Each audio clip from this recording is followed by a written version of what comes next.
Good morning students. गेल्या लेक्चरला आपण दोन महत्त्वाचे अर्थतज्ञ अभ्यासले आहेत. एक म्हणजे ॲडम स्मिथ आणि दुसरा म्हणजे रिकार्डो. त्याने जे आर्थिक विचार मांडले त्याच्यापेक्षा प्रगत किंवा विकसित आर्थिक विकास माल्थसने मांडलेले दिसून येतात. माल्थस याचा जन्म 1776मध्ये इंग्लंडमध्ये झाला. याचे वडील वकील होते. यानं वयाच्या 19व्या वर्षी केम्ब्रिज विद्यापीठात प्रवेश घेतला. BA आणि MAची पदवी घेतली. त्याचबरोबर त्यानं गणितातील सर्वोच्च रँगलर ही पदवी संपादित केली आणि त्यानं इतिहासाचा आणि अर्थशास्त्राचा प्राध्यापक म्हणून काम केलं. हे काम करीत असतानाच त्याने काही पुस्तक लिहिली. त्यामध्ये एक म्हणजे गरिबांचा कायदा, धान्याचा कायदा, अर्थशास्त्राची मूल तत्त्वे, an essay on principles of population हे ग्रंथ त्याने लिहिले आणि त्या ग्रंथांमध्ये त्याने काय विचार मांडलेत याचा अभ्यास आज आपल्याला या लेक्चरला करायचा आहे. आता सर्वप्रथम आपण पाहू की रिकार्डो, माल्थस आणि जेबीसे हे तिघे 18व्या शतकातले समकालीन अर्थतज्ञ. या तिघांनी जे जे विचार मांडलेत ते थोडेसे फरक त्याच्यामध्ये दिसून येतो. पण सर्वात प्रगत विकास हे माल्थसचे दोघांच्यापेक्षा असलेले दिसून येतात. आता ॲडम स्मिथ यानं सूक्ष्म अर्थशास्त्राचा पाया घातला. आता सूक्ष्म अर्थशास्त्र म्हणजे तुम्हाला माहीत असेल, एका व्यक्तीचा अभ्यास करणारे शास्त्र, एका उद्योगाचा अभ्यास करणारे शास्त्र, हे म्हणजे सूक्ष्म अर्थशास्त्र. याचा विकास मात्र म्हणजे सूक्ष्म अर्थशास्त्राचा विकास मात्र रिकार्डो, जेबीसे, पिगू यांनी केलेला दिसून येतो. परंतु याच काळात म्हणजे 18व्या शतकात स्थूल अर्थशास्त्राचा पाया या माल्थसने घातला आणि त्याचा विकास मात्र केन्सने केलेला दिसून येतो. आता स्थूल अर्थशास्त्र म्हणजे आपल्याला माहीत आहे, एका उद्योगाचा अभ्यास करत नाही तर एकापेक्षा जास्त म्हणजे अनेक उद्योगांचा अभ्यास करणारं शास्त्र आहे. एका व्यक्तीचा ते अभ्यास करत नाही तर एकापेक्षा जास्त व्यक्तींचा म्हणजे समाजाचा अभ्यास करणारं शास्त्र आहे. त्याचबरोबर एका अर्थव्यवस्थेचा अभ्यास करत नाही तर जागतिक अर्थव्यवस्थेचा अभ्यास करणारं शास्त्र म्हणजे स्थूल अर्थशास्त्र आहे. आता या स्थूल अर्थशास्त्राची मांडणी सर्वात प्रथम माल्थसने केलेली आहे. आता त्या काळाचा विचार करायचा आहे आणि त्याचे विचार अभ्यासायचे आहेत. त्या काळात जेबीसेने असं मत मांडलं होतं की प्रत्येक पुरवठा आपली मागणी स्वतः निर्माण करतो. हे सवाल आपण अभ्यासलं आहे, ते परत एकदा अभ्यासायचं आहे. प्रत्येक पुरवठा आपली मागणी स्वतः निर्माण करतो. त्यामुळे अर्थव्यवस्थेत अतिरिक्त उत्पादन निर्माण होणार नाही. अतिउत्पादन, कमी मागणी, कमी उपभोग, कमी किंमत, कमी नफा, कमी उत्पादन आणि बेकारी अशी आर्थिक अरिष्टची अवस्था अर्थव्यवस्थेत कधीच येणार नाही असं मत या जेबीसेने मांडलेलं दिसून येतं. मग प्रत्येक पुरवठा आपली मागणी स्वतः कशी काय निर्माण करतो? तर एक, उत्पादन काढण्यासाठी 3 घटक वापरले जातात: श्रम, भूमी, भांडवल. समजा या तिघांनी मिळून 300 रुपयाची वस्तू निर्माण केली आहे. वस्तूचा पुरवठा आहे 300 रुपयाचा, पण वस्तू विकली तर तिघांना त्यांचे मूल्य द्यावे लागतील. श्रमाला वेतन द्यावं लागेल, भूमीला खंड द्यावं लागेल आणि भांडवलाला नफा द्यावा लागेल. तर श्रमाला मूल्य, वेतन दिलं 100 रुपये, भूमीला खंड दिला 100 रुपये आणि भांडवलावरती नफा दिला 100 रुपये. तर हे तिघे उत्पादक काय करतात तर त्यांना लागणाऱ्या वस्तूंच्यावरती ते खर्च करतात. म्हणजे तिघेचे तिघीने मागणी करतात. तर श्रमिकाची मागणी 100 रुपयाची आहे, जमीनदाराची मागणी 100 रुपयाची आहे आणि भांडवलदाराची मागणी 100 रुपयाची आहे. म्हणजे अर्थव्यवस्थेत जेवढा पुरवठा निर्माण झाला आहे तेवढीच मागणी आपोआपच निर्माण झालेली आहे. म्हणून जेबीसे काय म्हणतो की प्रत्येक पुरवठा आपली मागणी स्वतः निर्माण करतो.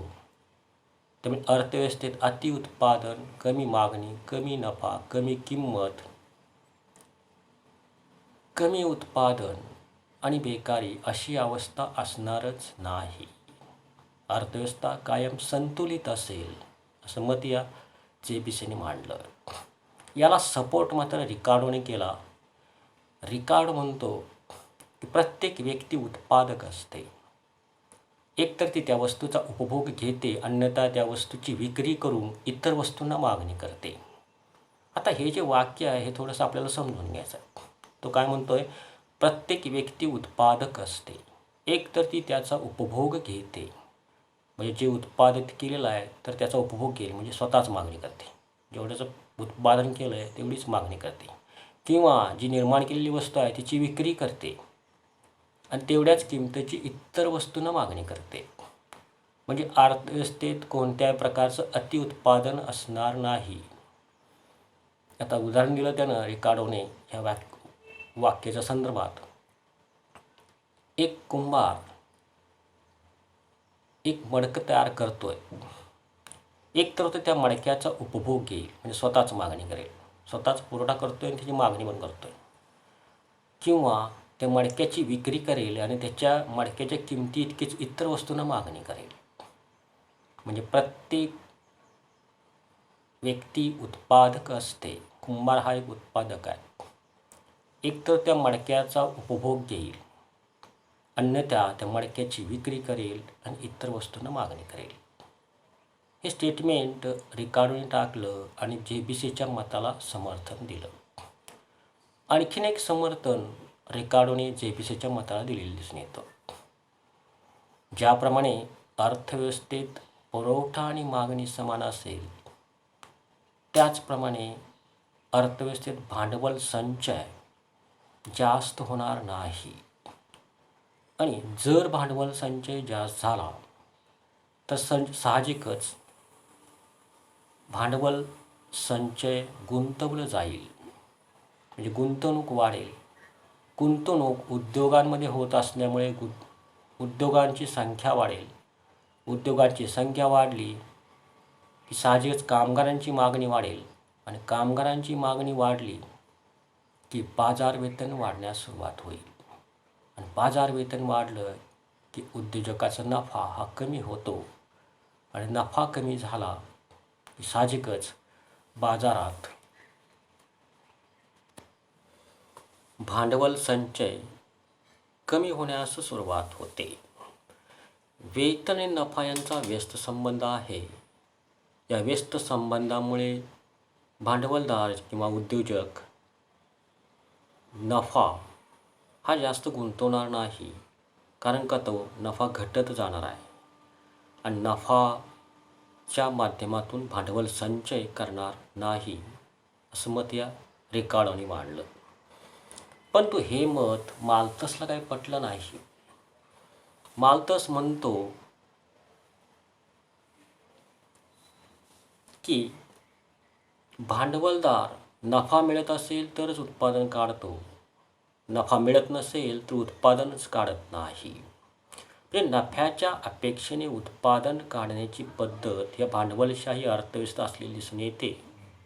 मग जास्त नफा मिळण्यासाठी जास्त उत्पादन काढेल आणि नफा जो मिळतो त्याची बचत करेल आणि तो नफा परत गुंतवला जाईल. गुंतवणुकीच्या माध्यमातून जादा उत्पादन काढलं जाईल आणि या जादा उत्पादन काढण्याच्या माध्यमातूनच अतिउत्पादन अर्थव्यवस्थेत होईल. या सर्व अतिउत्पादनास किंवा आर्थिक अरिष्टास भांडवलदाराची भांडवल संचय करण्याची प्रवृत्ती असेल असं मत या माल्थसने मांडलं. तर माल्थसचा थोडासा सविस्तर विचार आपल्याला करायचा आहे. तो म्हणतो, भांडवलदाराच्या भांडवल संचय करण्याच्या प्रवृत्तीमुळेच अर्थव्यवस्थेत आर्थिक अरिष्ट म्हणजे तेजी अथवा मंदी येईल. ती आता कशी येईल त्याचा थोडासा विचार करू. बघा, आता माल्थस म्हणतोय की भांडवलशाही अर्थव्यवस्थेतल्या आर्थिक नाड्या या भांडवलदाराच्या हाती असतात. भांडवलदार जास्त नफा मिळवण्याच्या अपेक्षेने जास्त उत्पादन काढतो आणि नफा मिळतो. पण भांडवलदाराचा नफा हा त्याचे उत्पन्न आहे. मग त्याचे उत्पन्न म्हणजेच काय, तर तो म्हणतो नफा इज इक्वल टू उपभोग खर्च अधिक गुंतवणूक. इथे मी तुमच्यापुढे एक टाकलं आहे इंग्लिशमध्ये इक्वेशन. प्रॉफिट कुणाचं उत्पन्न आहे, तर उद्योजकाचं उत्पन्न आहे.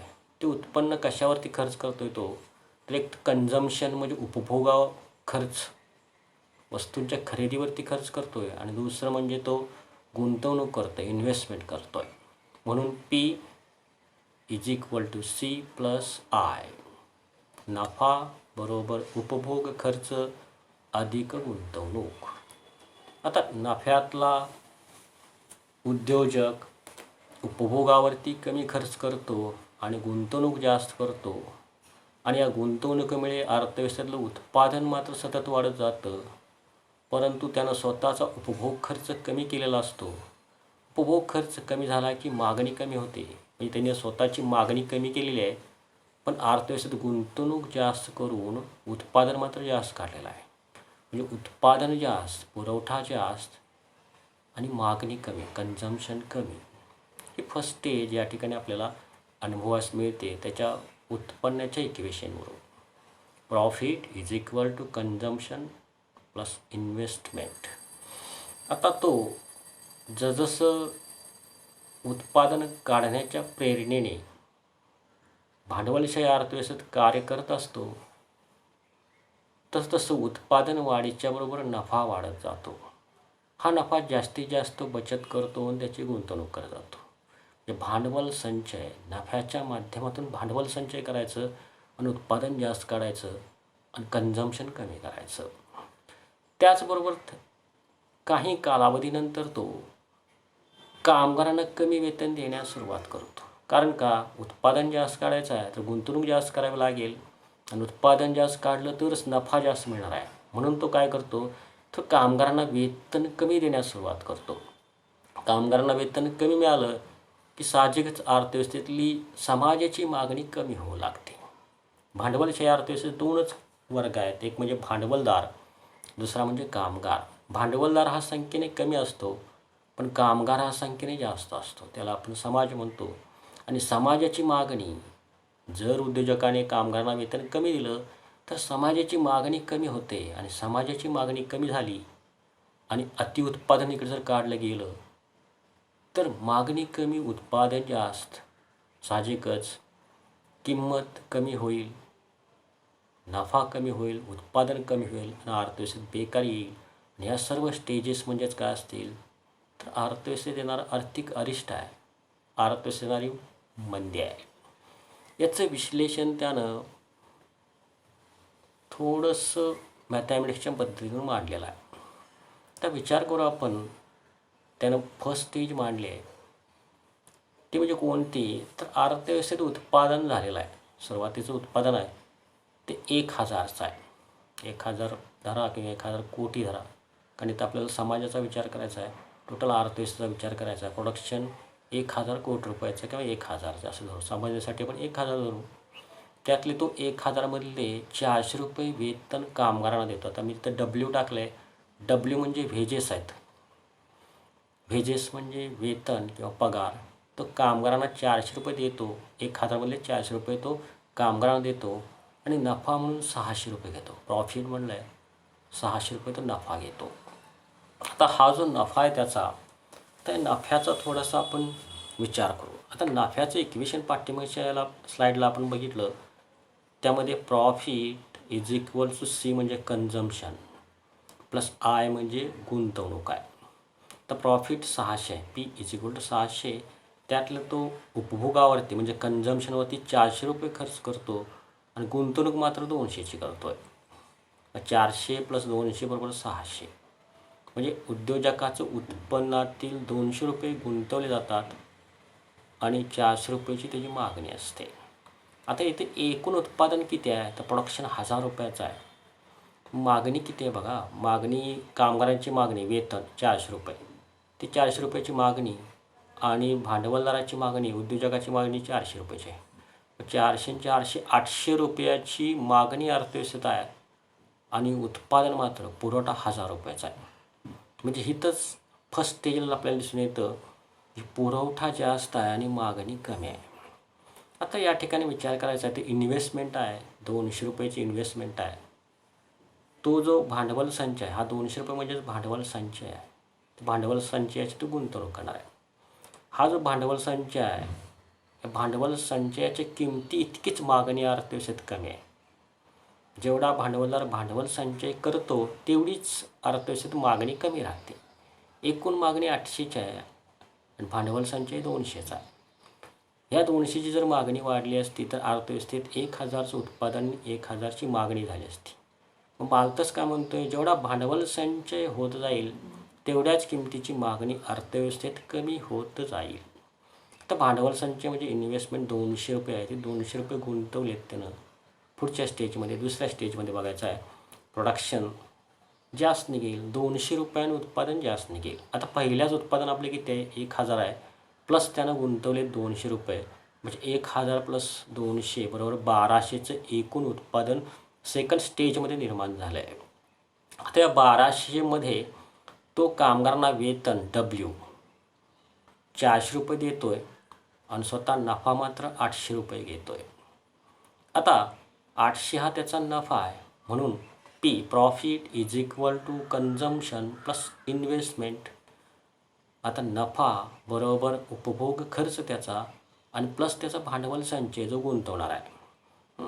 आता P 800 आहे, नफा त्याचा 800 आहे, बरोबर तो कन्झम्शन म्हणजे उपभोगावरती खर्च किती करतो, 400 आणि प्लस गुंतवतो किती, तो 400.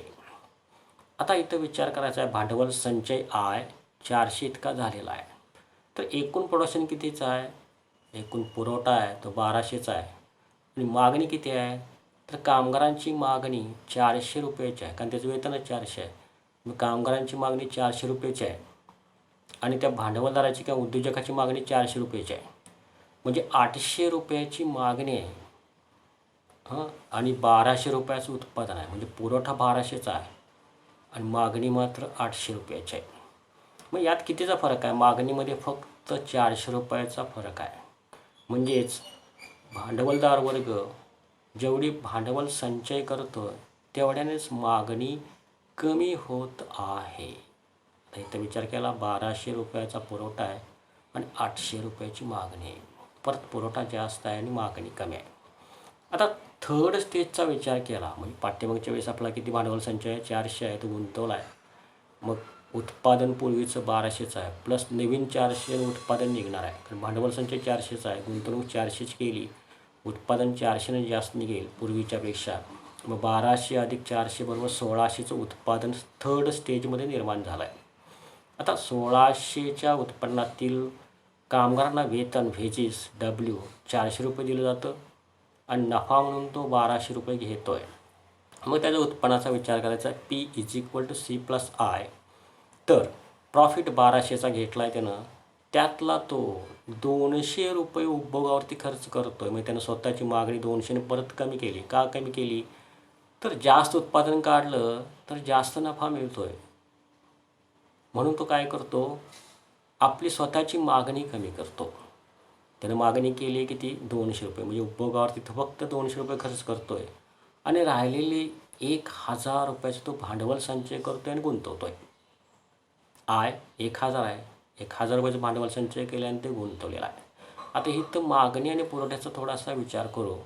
पुरवठा 1600 रुपयाचा आहे, मागणी कामगाराची 400 रुपयाची आहे सुरुवातीची, प्लस त्याची 200 रुपयाची आहे, म्हणजे 600 रुपयाची मागणी अर्थव्यवस्थेत आणि उत्पादन मात्र 1600 रुपयाचं आहे.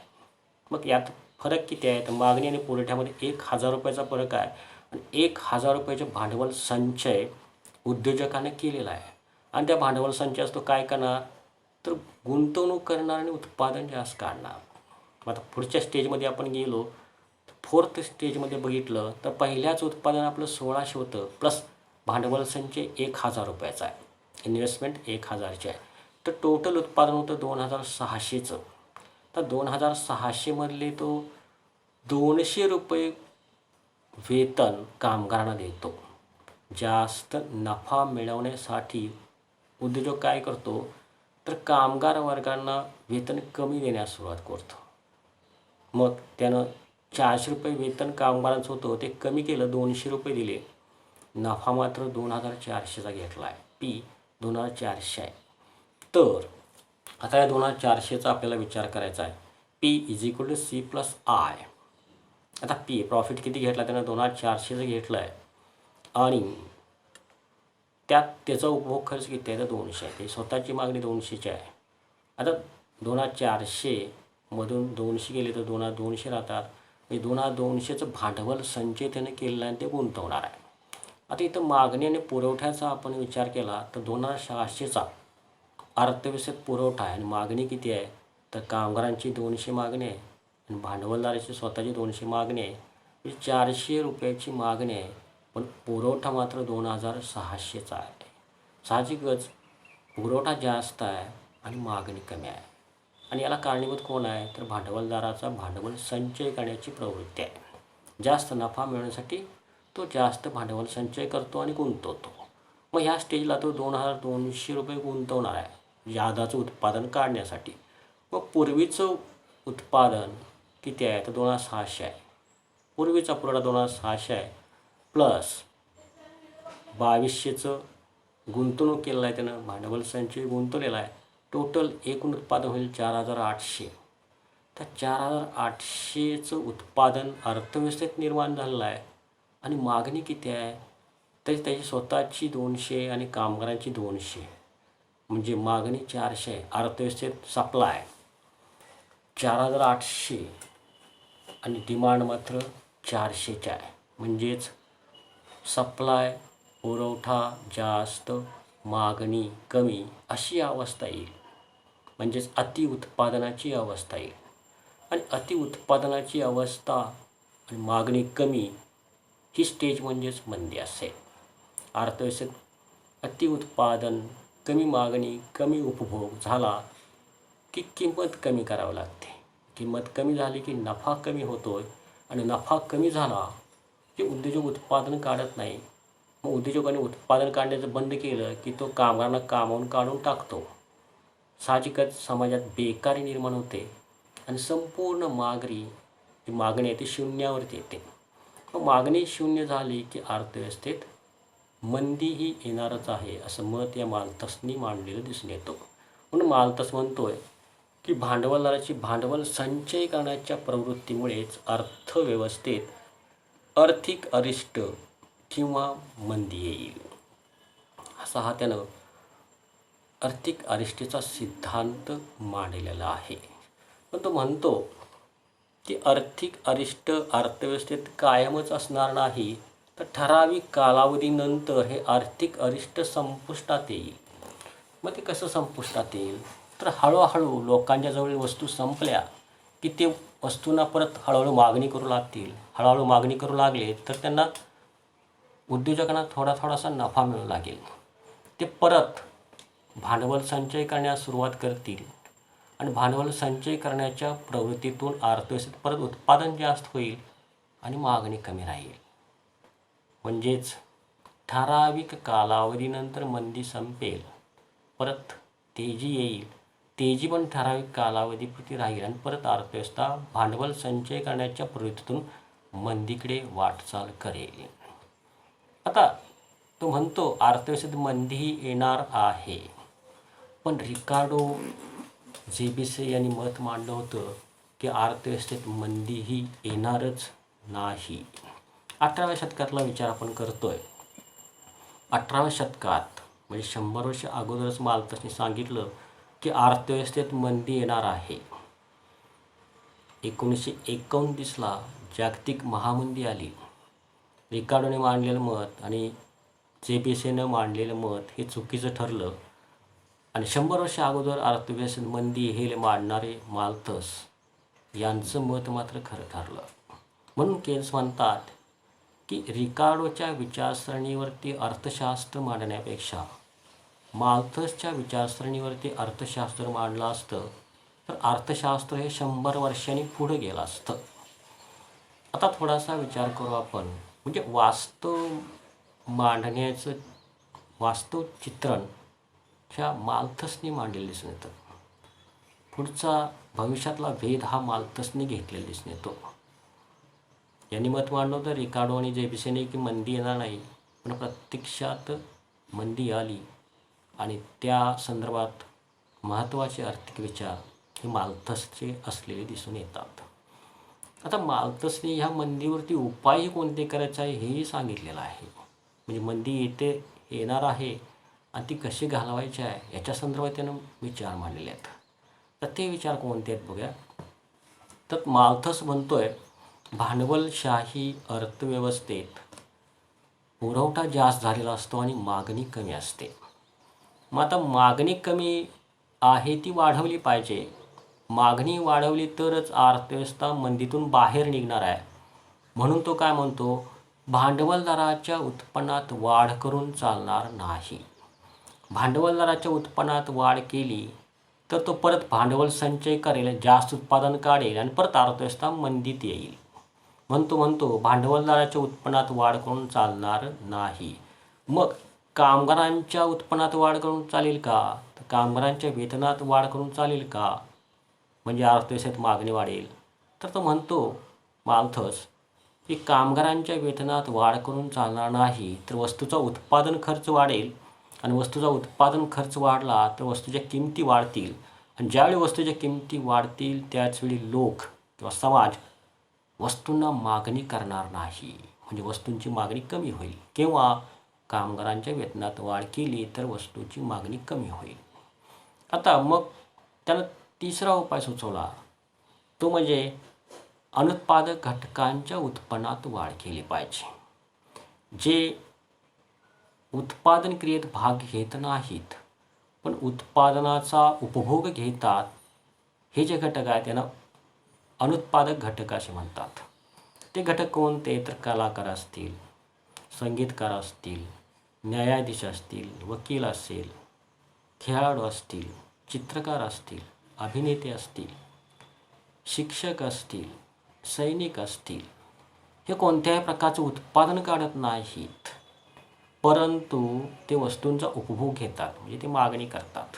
मग यांच्या उत्पन्नात जर वाढ केली तर वस्तूंच्या किमती वाढणार नाहीत पण वस्तूंना मागणी मात्र वाढेल. म्हणून माल्थस म्हणतो अनुत्पादक घटकांच्या उत्पन्नात वाढ केली पाहिजे, म्हणजे अर्थव्यवस्थेतली मागणी वाढेल आणि अर्थव्यवस्था तेजीकडे वाटचाल करेल. त्यानंतर आणखीन एक त्यानं उपाय सुचवला, तो म्हणजे सार्वजनिक बांधकामे. माल्थस म्हणतो मंदीच्या काळात मोठ्या प्रमाणात बेकारी असते आणि बेकारी असल्यामुळेच अर्थव्यवस्थेत मागणी येत नाही.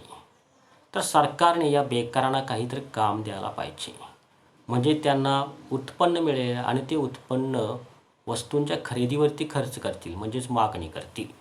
म्हणून सरकारने धरण बांधणी, रस्ते बांधणी, कालवे बांधणी, रेल्वे बांधणी अशा प्रकारची सार्वजनिक कामे हाती घ्यावीत. म्हणजे बेकारांना काम मिळेल आणि त्यांना काम मिळालं की ते वस्तूंना मागणी करू लागतील आणि अर्थव्यवस्था मंदीतून बाहेर निघण्यास मदत होईल. असा सर्वसाधारण सिद्धांत त्यानं मांडलेला आहे. त्याला म्हणलं जातं माल्थसचा अति उत्पादनाचा सिद्धांत किंवा आर्थिक अरिष्टाचा सिद्धांत. त्याने 100 वर्षापूर्वी सांगितलं की अर्थव्यवस्थेत मंदी येईल, याला कारणीभूत फक्त भांडवलदाराची भांडवल संचय करण्याची प्रवृत्ती असेल. म्हणून या मंदीतून बाहेर पडायचं असेल तर सरकारने अनुत्पादक घटक आणि सार्वजनिक कामावरती भर दिली पाहिजे. 100 वर्षापूर्वी विचार केला, मंदी यायच्या अगोदरच त्याने विचार केला आणि हे त्याने विश्लेषण मांडलं. म्हणजे 2 अर्थतज्ञांच्या पेक्षा विकसित विचार माल्थसने मांडलेले दिसून येतात. 2 अर्थतज्ञ रिकार्डो आणि जेबिसे म्हणतात अर्थव्यवस्थेत मंदी येणार नाही, पण माल्थसने विकसित विचार मांडले की अर्थव्यवस्थेत मंदी येईल. आता याच्या पुढच्या त्याच्या आर्थिक विचाराचा अभ्यास आपण पुढच्या लेक्चरला करू. थँक्यू. ओके.